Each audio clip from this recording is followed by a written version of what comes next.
go, sheriff. Turn me round, turn me round, turn me round, ain't gonna let go, sheriff.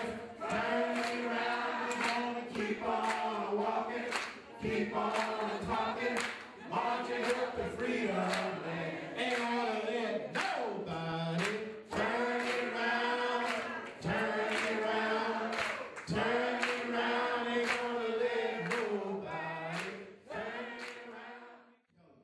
Tyrone, tell the audience that if the NAACP schedules the National Convention on this weekend, that we conduct a reenactment, he said, I'm going to tell them I can't be at the convention next year. He said, I have to be in Monroe. He's very much embarrassed that he cannot be here today, but he sent two of his dedicated warriors to represent the NAACP family, and this time we're going to call on Miss Butler, and then follow Miss Butler, Reverend Holly, you will come. Give Miss Laura Butler a round of applause. Walton County NAACP and the state NAACP. Miss Butler, you want to come up here where we are? Here, bring her up here so everybody can see her. Miss Butler, sister-in-law Helen is in the audience. Helen represents, who will represent the NAACP, Morgan County, and the state, headed by Brother Ed DuBose out of Columbus. Give her a round of applause. Come on, come on. Be nice out there. Be good. Thank you, Representative Burrow. Good afternoon to everybody. Oh no, you could do better than that. NAACP is loud. Good afternoon, everybody. Thank you.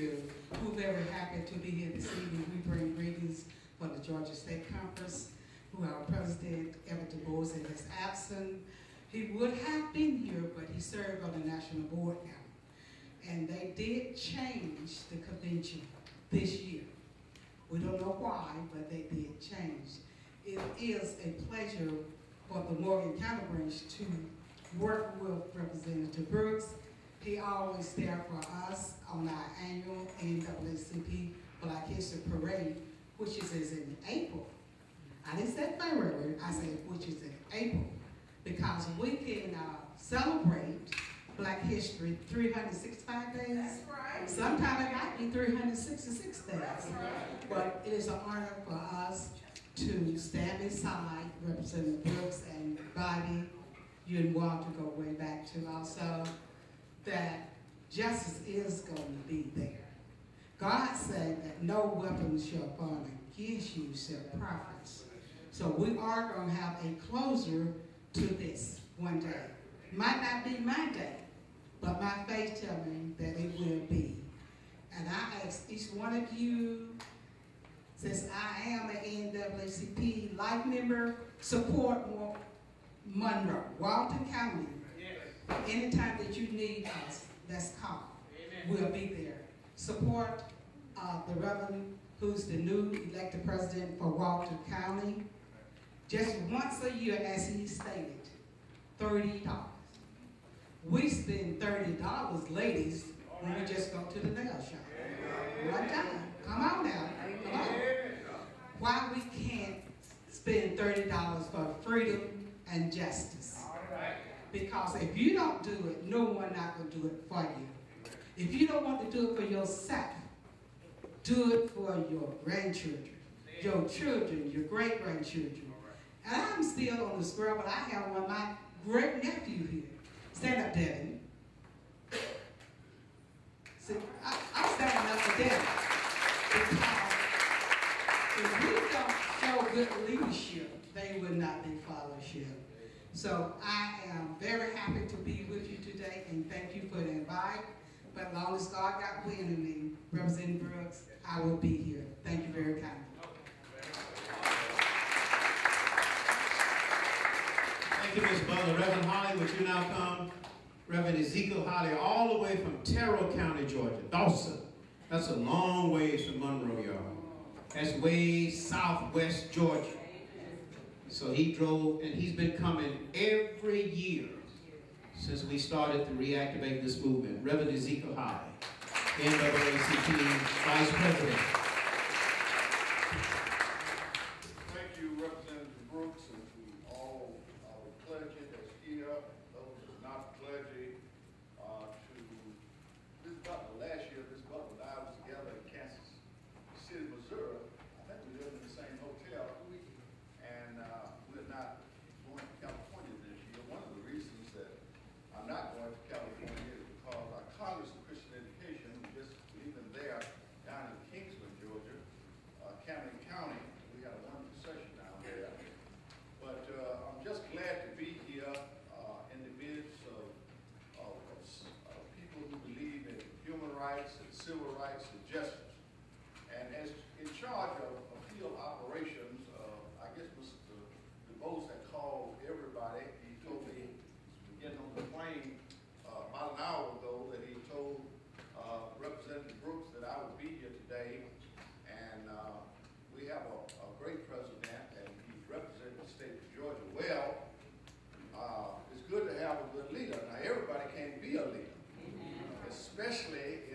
congratulations as being an interim leader, because there are still some steps that got to be taken. First of all is we got to get your membership where it should be. Amen.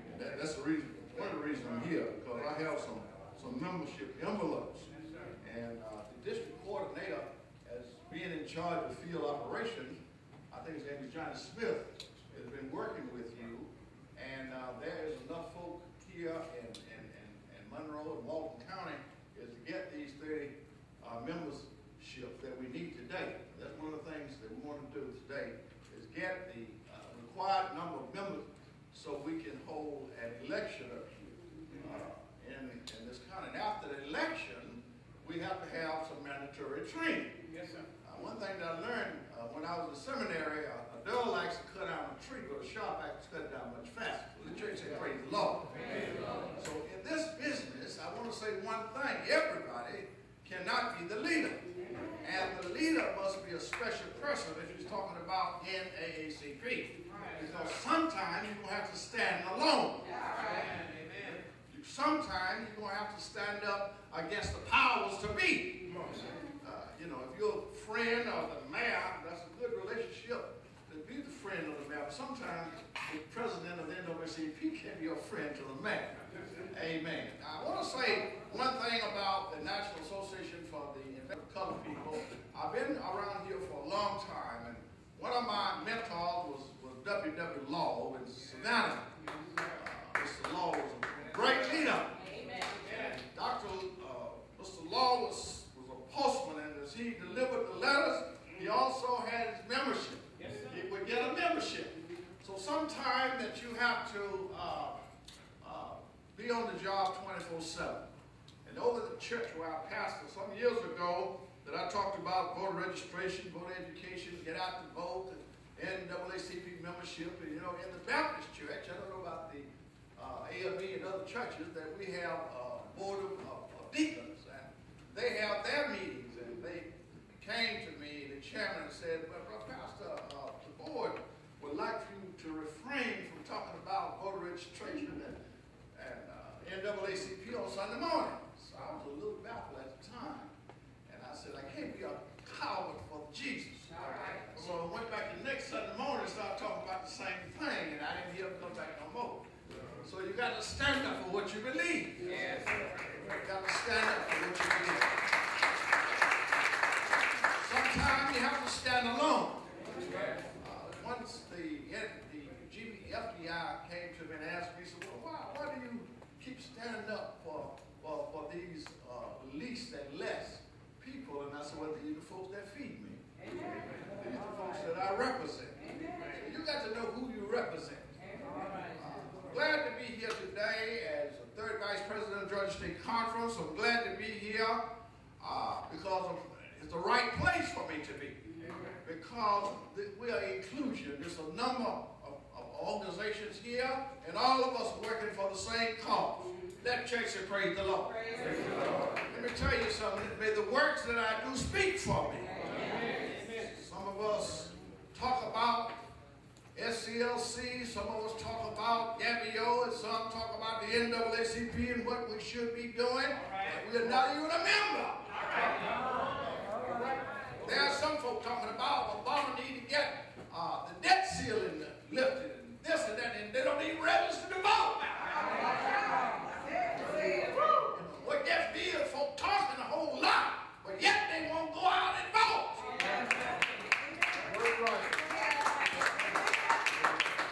One of the things in the NAACP that we believe in getting folks registered with the whole voter registration drive.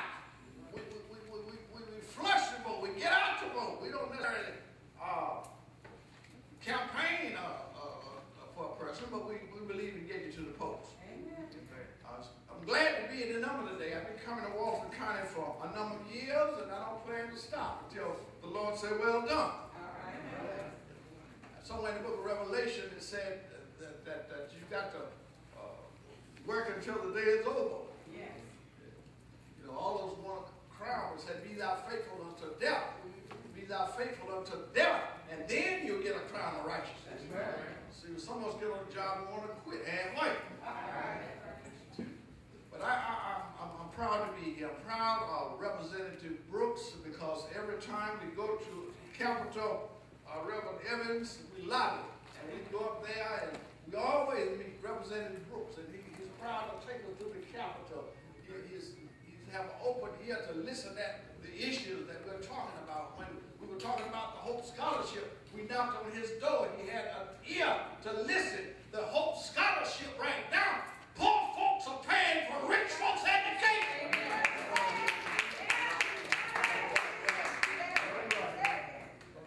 It was meant to do that, though. But yet, on Monday morning, Saturday afternoon, folks using their money that could be buying their children milk, we're buying a lottery ticket. Still paying for rich folks' education. I'm glad to be here. I bring you greetings all the way from Evan the boss to Miss Butler and all of the Georgia State, John Evans, everybody in the NAACP. I bring you greetings. Let me hear yourself fired up. Fired up. Ready to go. Ready to go. Somewhere. Somewhere. Somehow. Somehow. Right now. Right now. That's my kind of leader. All right, that's the NAACP. We're going to wake you up in a little while. Some of y'all might have slept late this morning. You're still yawning. You can't get it together. Before we leave here at 2 o'clock, you're going to be awake. We're going to wake you up. I'm going to bring up this young lady that I met a few years ago who is a dynamic performer. She's growing. She is matriculating Loganville High School. She's a member of this church. Her mother's with her today. And I told Ms. Watkins we definitely had to hear from Chelsea today. So at this time, I want you all to welcome Ms. Chelsea Goldberg. Come on down here and do your thing, Chelsea.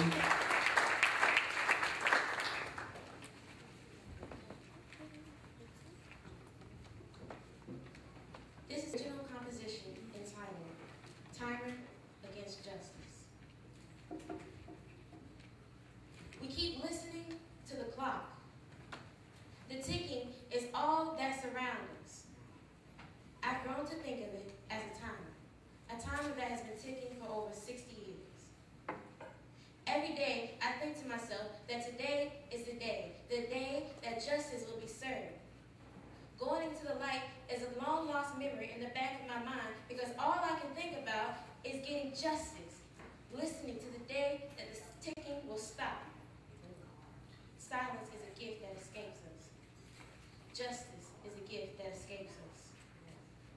It's right there in front of us, just out of our reach, inches from our grasp. And every time I think I have it right there in the palm of my hand, I lose it. It's like chasing a rabbit through a forest. You can approach it as lightly as you want, tiptoe around the situation as much as possible. But as soon as you go in for the kill, it disappears off into the distance. Justice is that rabbit. And I keep going after it over and over and over again, and I just can't seem to catch it. Soon I can't reach it anymore. And that ticking starts right back up. And it seems impractical to go after it again, but what choice do I have? I have to stop the ticking one way or another. I've been gone for so long, and you think we can just rest in peace when the pieces of our puzzle, the pieces of the puzzle that took our life with us, are still out there running free. That's all it is. A puzzle. A puzzle that it has taken over 60 years to put together. I don't think the ticking is going to stop until the pieces are found. Are we just a cold case in the back of America's mind? Does anyone else hear the ticking but me? It's like you're telling us that it's not worth it. There is no way you can tell me that my justice is not worth fighting for. There is nothing that I want more than to hear the end of that ticking. But the rest of America don't seem to understand.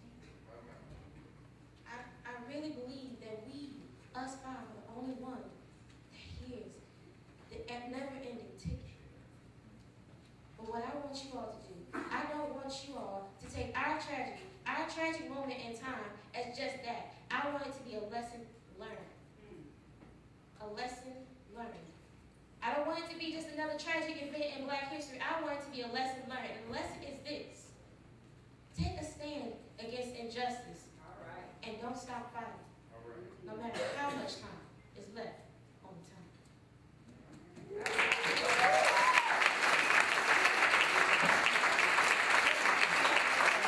Leave. I know what you have to do. You have to go to the courthouse and get ready.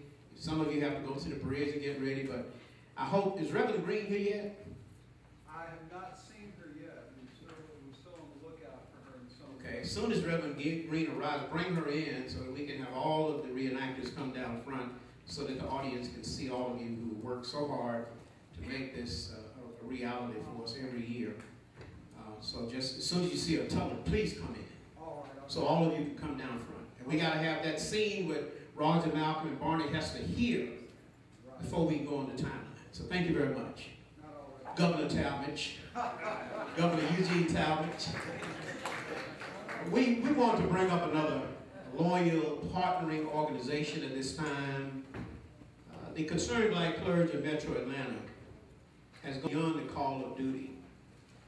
Many of the leaders have been here with Reverend Love over the years. We've had Reverend Darrell Elligan.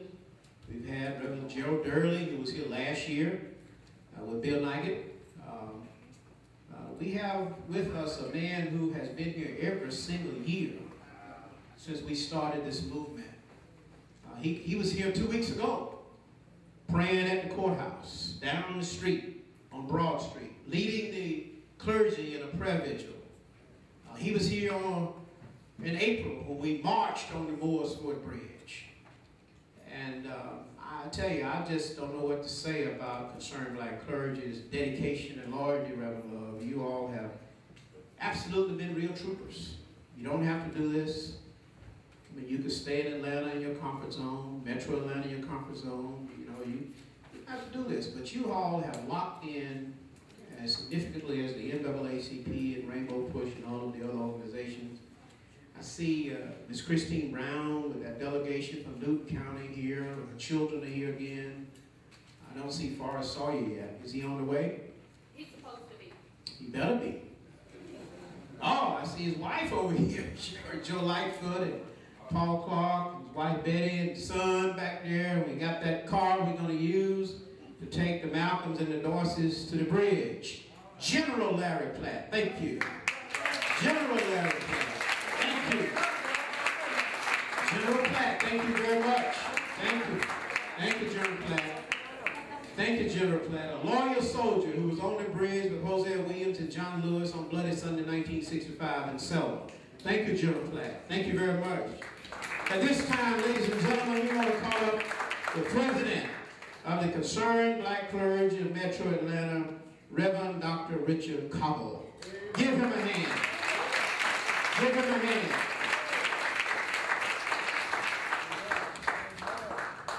Good afternoon. I didn't see too many mouths move. And I thought we was doing this for form and fashion. God put every one of us here to perform God's mission. We die and go back home. And that can be applied to any theological concept that exists throughout the world. So when someone greets you on a day that we never seen before, we ought to be ready to swing from these chandeliers and hop these pews on behalf of the movement. I'm going to try it again. Good afternoon. Good afternoon. Let's give God a hand.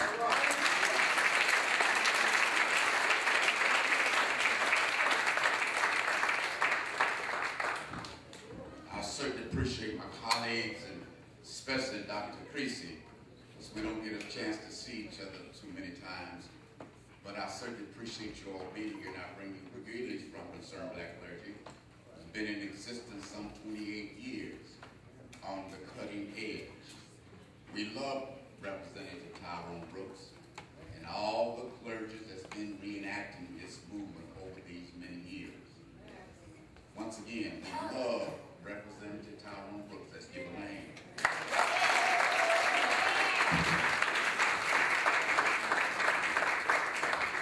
As we assemble here one more time for this movement,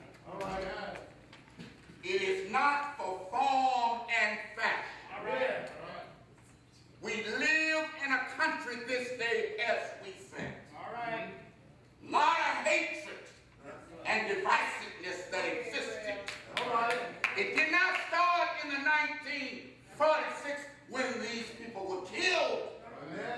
It exists now. And we sat back on our ducks as if this is an observation. And we, the people, have the power to call it forth. So rather than just be able to have a commemoration of the movement, we ought to be able to have a voter registration right here today.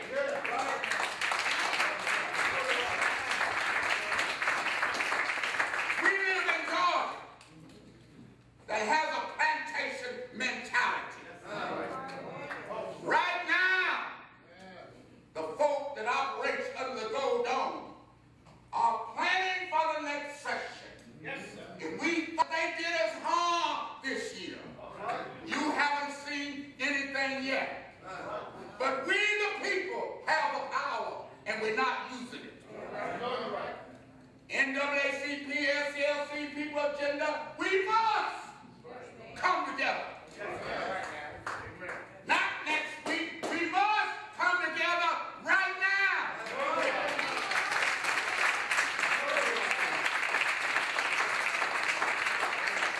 And turn this movement or any other meeting, whether it's in the church or outside the church, a voting rally to get the people to register to vote. Let me share something with you. Go ahead. During the election last November, had at least 110,000 black folk went to the poll to vote. We wouldn't be suffering with half the mess that we're dealing with now. And if you are a pastor or a minister, because I talk to the ministers in this area, and if there is fear, are you scared? Find you another vocation.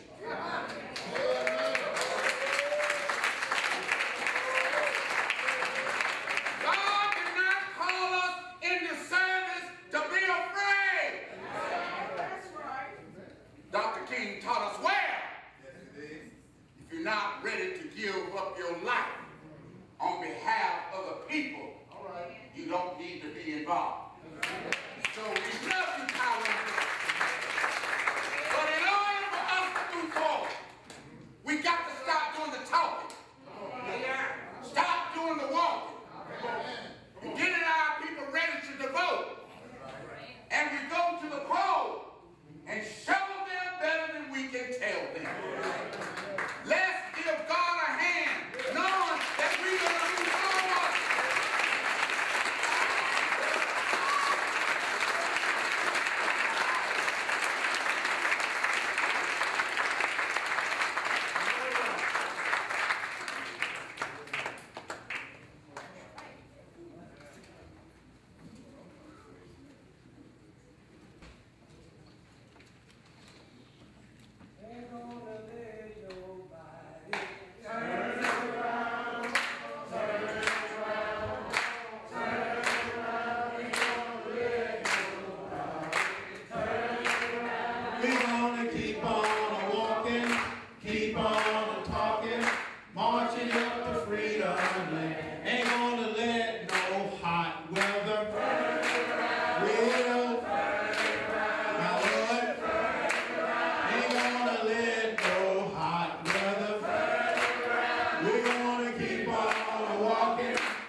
baton.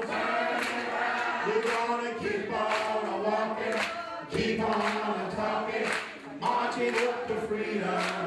Ain't gonna let no sheriff turn me round, turn me round, turn me round. Ain't gonna let no sheriff turn me round. We're gonna keep on walking, keep on talking, marching up to freedom.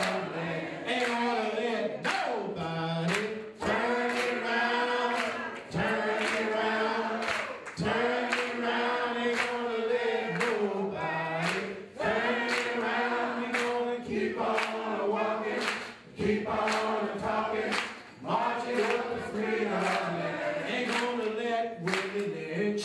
Turn me round, will, turn me round, will, turn me round. Ain't gonna let women lynch. Turn me round. We're gonna keep on walking, keep on talking, marching up to freedom. All right, give yourselves a round of applause. Thank you, thank you, thank you, thank you. Thank you, April Thomas, Chocolate County, for leading us off like that. Lord bless her soul. She works so hard. Little resources. No staff, Reverend Love, and we just have to find a way to do what we've been called to do by bringing our brothers and sisters into the political process. I want you all to get ready. After Reverend Creasy, you're going to see one of the scenes that we have to do in the church before we go on the timeline. And I'll explain that later. The reenactors are here. We're going to introduce them after Reverend Creasy. Reverend Howard Creasy Jr. is someone that I've known for a long time, because when I was traveling with my leader, Reverend Dr. Ralph Abernathy, oftentimes Reverend Abernathy, Dr. Abernathy would take me to Mount Moriah Baptist Church. And I would sit in the back, Ava Mabel, and I would see Dr. Abernathy and Reverend Creasy Sr. strategizing and plotting movements.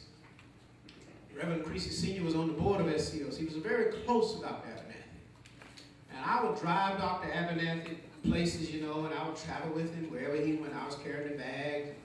I was getting the plane tickets. I was getting the hotel. I was filling in for him, you know.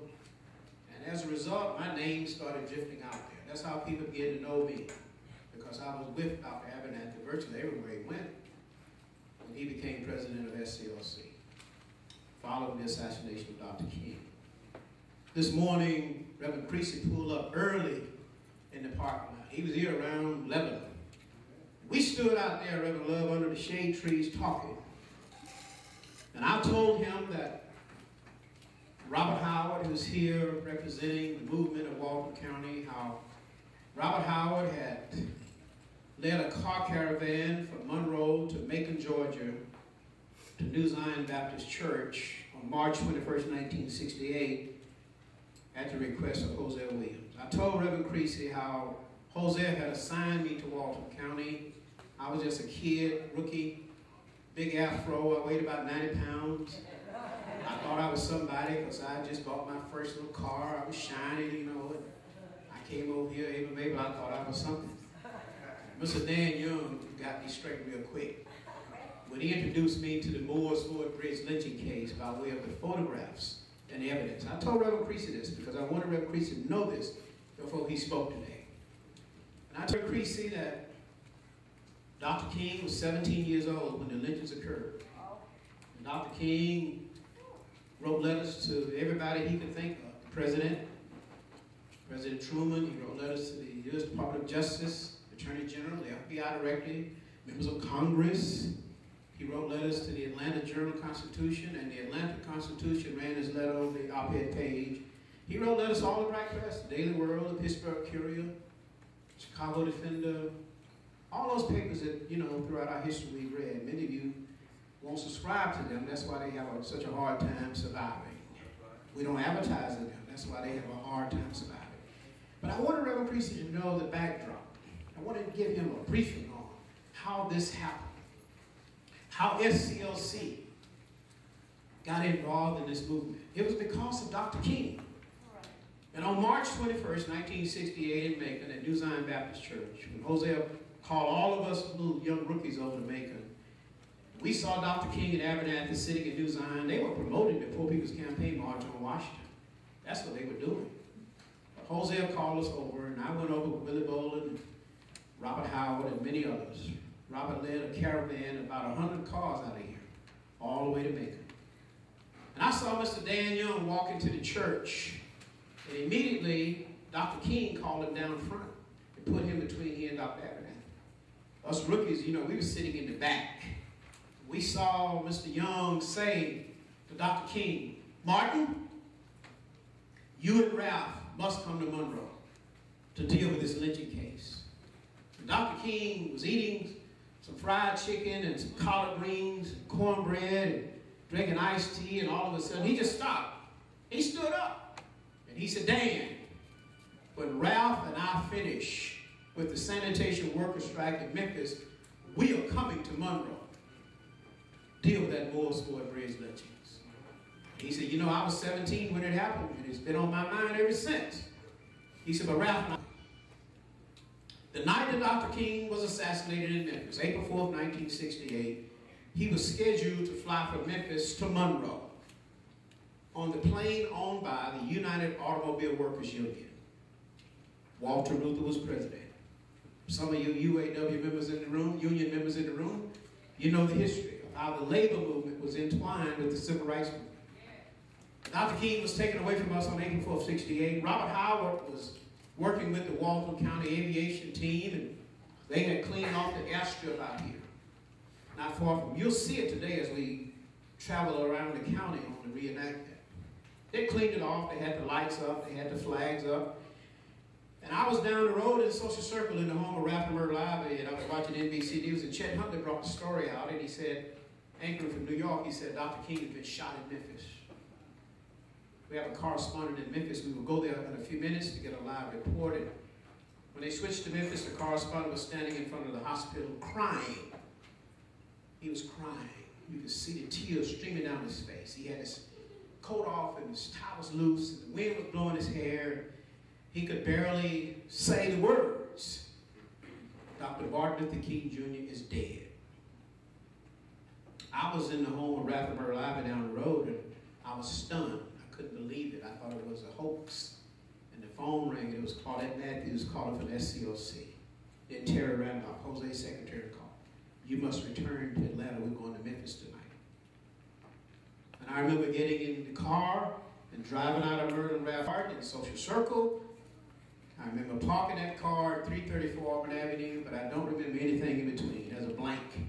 I just can't remember anything in between. I was so upset. I was devastated. When I walked into the headquarters on Auburn, Claudette said, how did you get here so quick? I just spoke to you a few minutes ago. She said, you must have been running over 100 miles an hour. I said, I'm ready to go to Memphis. She said, you're in no shape. Sit down. Wait on Willie Bolin. He's coming from Macon. He and Gwen Randall, he's his first wife. They were driving from Macon on a brand new white Thunderbird. And I told Reverend Creasy, we got in that car. And Willie Bolin wasn't driving fast enough to Memphis. Gwen was on the right passenger side reading a book. Bolin got on the back seat at my request and let me drive the car. That was a mistake. Because I started driving that car 100, 120, whatever we do. Brand new car, heavy car. I drove that car all the way to Memphis. Along the way, we didn't know it, but we met James O'Ray, who had left Memphis, headed to Atlanta in his white Mustang. He parked that car over at Capitol Homes housing project, which has been torn down now, right down the street from the state capitol.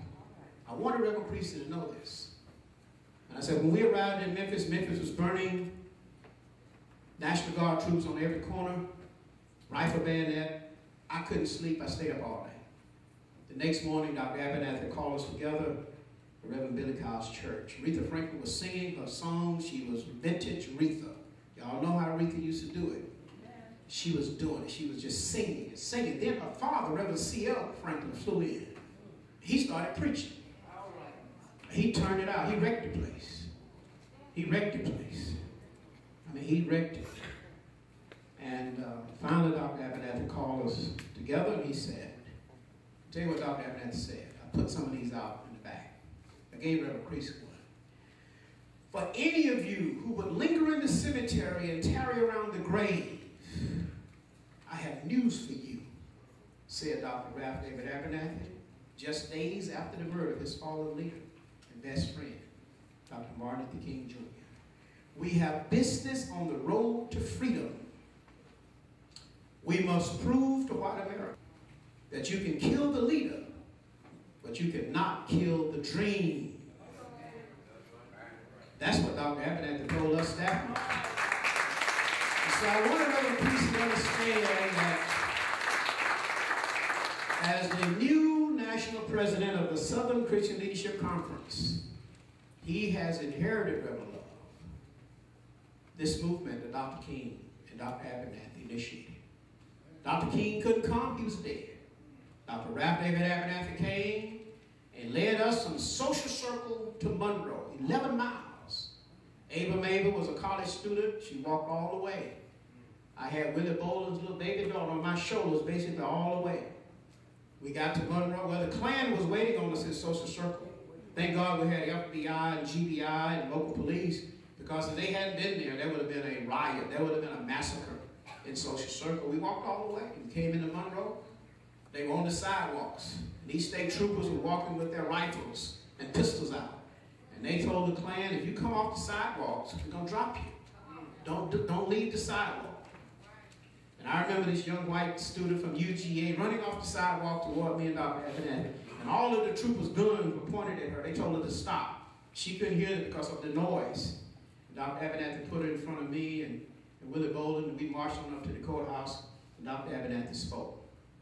Where we were 2 weeks ago. Abernathy couldn't come every time, but he came that day. Hosea Williams came here and spoke right here. First AB. Right here in this pulpit. Turned it out. The Klan threatened to burn me. They wanted to burn me, but they couldn't find me, so they burned a little black dog with an afro with my name on it in effigy. And they told Channel 2 Action News, if we find him, we're going to burn him up. Jose was here. When Dr.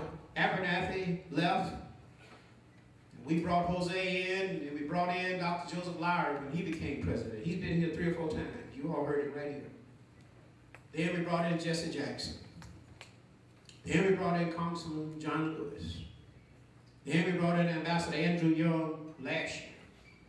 Senator Charles Steele has been with us every single year since we started this movement. He'll be here later on today. He's going to speak at the bridge later today. Reverend James Orange, Helen Butler, Walter Butler, Laura Butler, Ed DuBose, Reverend Holly, all of John Evans. You come every year. Reverend Creasy is now a new leader at SCOC. And he has to take this, Reverend Love, to the national level. And he has to say to President Obama, along with Congressman John Lewis and the Congressional Black, President Obama, you must ask Congress to fund the Emmett Till bill so that we can close out the Moores Ford Bridge lynchings, Emmett Till, Vernon Banger, the Moore family in Florida, Harry Moore in Florida, all of these outstanding unsolved massacres. That's what Reverend Creasy has been charged to do by the fact that he's our new national leader. I'm proud that he's our new preacher. I've known him a long time. He's a preacher, he's a leader. He is a dynamic young man who is humble. Drove over here by himself this morning. Then I was getting by the break. He's got in his car and just drove on over here. He was here early. That demonstrates his level of commitment to this movement. So this time, ladies and gentlemen, please welcome our new national president of the Southern Christian Leadership Conference, founded by Ralph David Abernathy, Martin Luther King Jr., Joseph Lowry, C.K. Steele, Fred Shuttleworth, Reverend Dr. Howard Creasy Jr., our president, Southern Christian Leadership Conference. Give it your attention.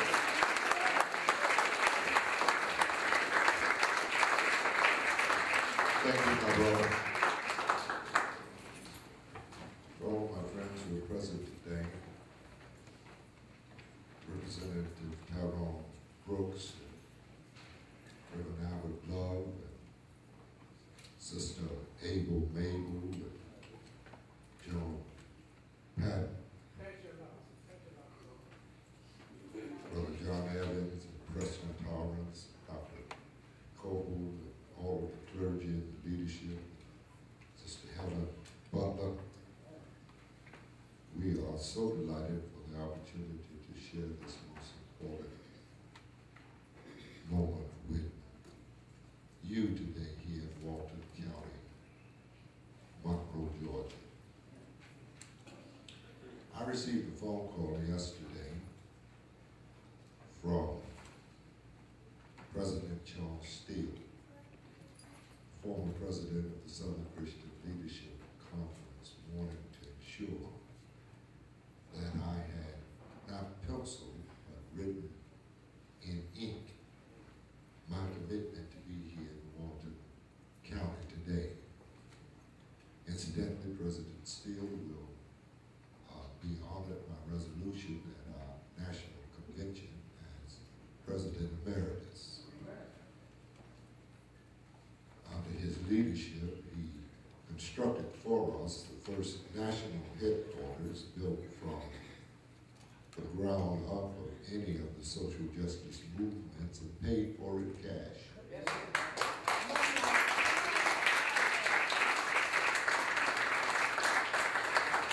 Now, in these hard recessionary times, that is a Herculean job. And if I could use big words to describe what Dr. Steele had done for SCLC, I would tell you he had done hippopotamus well and elephant large. It might be a recession in some parts of the country, but the demographics and statistics suggest that in the community that I live in, it is a depression. And we're grateful for his leadership. But he wanted to insist that I took serious the pledge that Dr. King and Dr. Abernathy made March 21st, 1968, to come here to Walton County to address the Moore Ford Bridge Massacre. It is now another century. And still the people who are in power in this great country in which we live have not put in place what is necessary that justice may be realized. The laws are on the books, but there's no funding for the law. It is as if there are forces in this country that wish we would just go back into the corner, into the darkness of the past, and forget the pain and the burden that our people have experienced. But the truth of the matter is we've been beaten too profusely. We bled too long, and we have suffered in the heat of the day. And we don't believe that God has brought us this far to leave us now.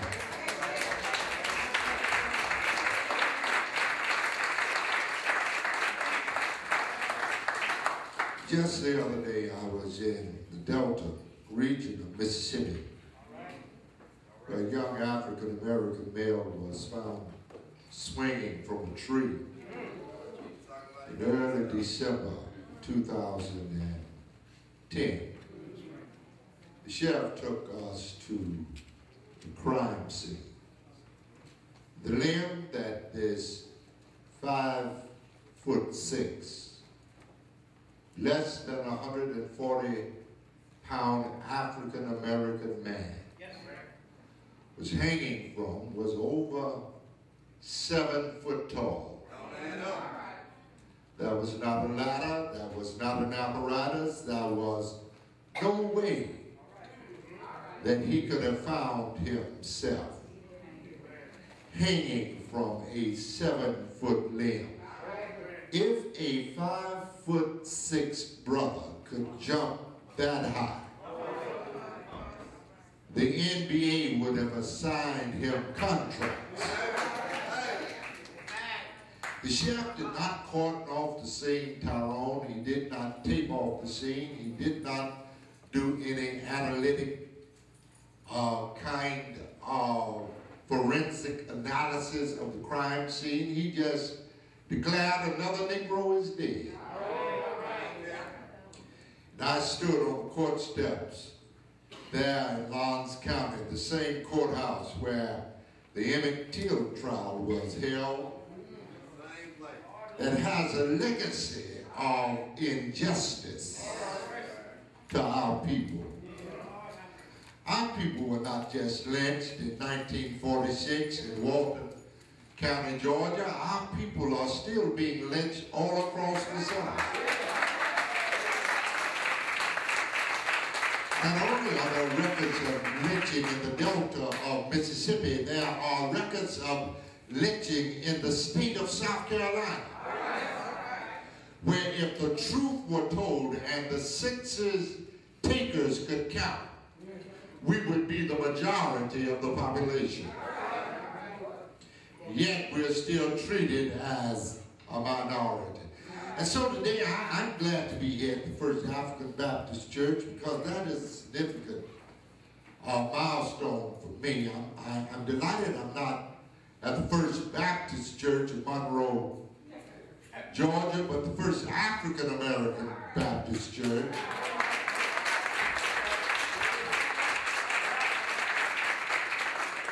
But it has always been the church. It has always been the people of faith who believe that we serve a God who would liberate us from where we were to where we ought to be. So I'm glad to be back in my roots, because here in this place I can declare to whoever is listening, I've come this far by faith, leaning and depending on God. Here today with our friends from Gabio and the NAACP and the People's Agenda. And I want to share with you, my brothers and sisters, that many of us are sleeping in a dangerous time. Some believe that we are already free. But while we were asleep, the enemy has sown seeds into the field. Just the other day, I remember hearing on urban radio an advertisement for the United Negro College Fund. And the narrator would say, a mind is a terrible thing to waste. That echoed and reverberated in my spirit. And many from my generation attended the historical black colleges and universities where we were nurtured at the feet of men and women who were pioneers in the struggle for social justice. People who had the courage to speak truth to power, and to stand in uncomfortable places and declare an uncompromising word from God. We were nurtured there. But I am afraid today that we are, as a people, being betrayed by our very best minds. Recently, I was interviewed by a national journalist, a Pulitzer Prize winning college professor journalist, who happened to be of the African American persuasion. The journalist asked me, sir, don't you believe that SLC and the NAACP have really served their usefulness Should we not just have a banquet, issue a plaque, give some kind of awards, and close the doors? After all, some of your own leaders have declared that the struggle is over. The victory has been won. And now is the time to memorialize the movement. Said, well, it does interest me that you advocate only organizations that fight for the liberation of African American people have finished their course. I don't remember any leader from the ADL, the Anti-Defamation League, or the JDL, the Jewish Defense Fund, or the Irish Catholic Society, or the Italian American Society. I've never heard any of their leaders, when they finished their tenure in office, suggesting that the work was done. They simply passed the baton to a new generation.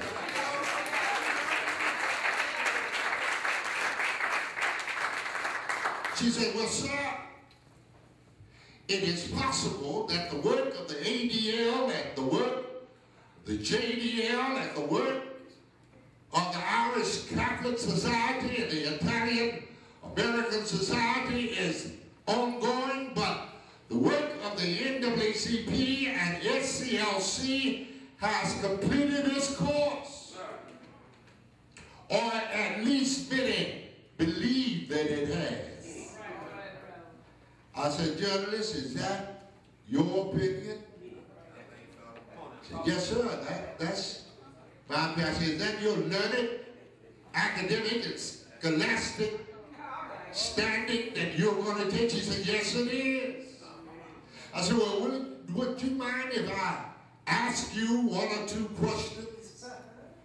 Since the NAACP and SCLC has finished their course, and the ADL and the JDL and the Irish Catholic Society and the Italian American Society are still vibrant organizations, ma'am, can you tell me two things that the ADL or the JDL or the American Catholic Society took stance on last year? Just two things that they had done.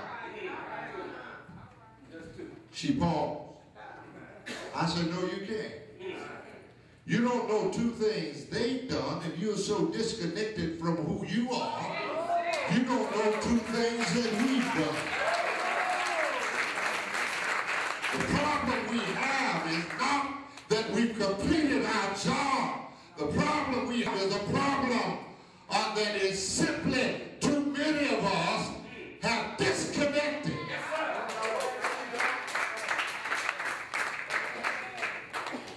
from the train that has brought us safely thus far.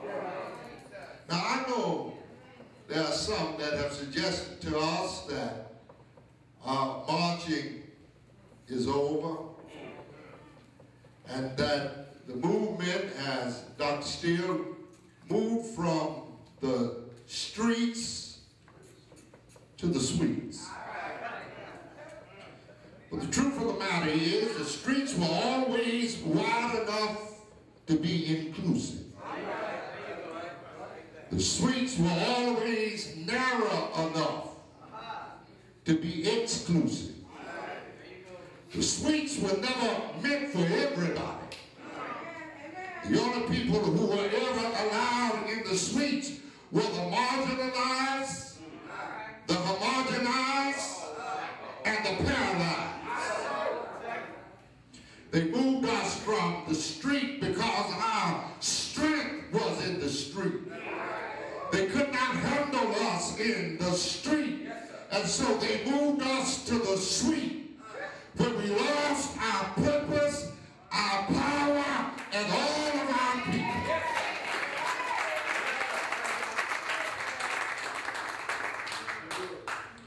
In a few days, we're going to go to Washington when we get to Washington, we are going to marvel. As on the tidal basin, they are going to recognize the first hero of peace.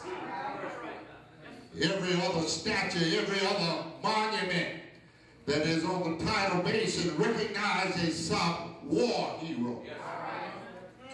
But when they unveiled that marvelous likeness of our fallen prince, Dr. Martin Luther King Jr., he will be the first ambassador of peace.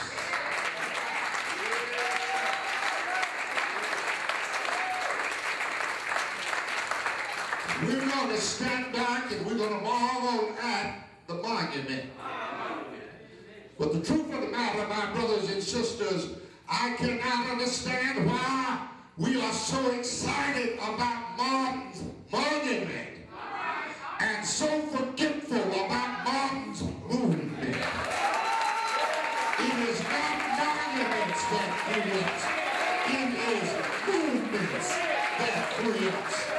What we need to do now is stand up, pep up, speak up. Tell your neighbor right now, neighbor, I'm tired of being tired. Not gonna take it anymore. I've seen the lightning flash. I've heard the thunder roll. I've felt sin breakers dancing, trying to conquer my soul. But I heard the voice of Jesus telling me to still fight on. He promised never to leave us. Never to leave us alone. Why don't you stand on your feet and shake somebody's hand and tell them, never alone. Never alone. Never alone. Never alone. Why don't you come across the aisle and shake somebody's hand across the other side of the aisle and tell them, never alone. Never alone.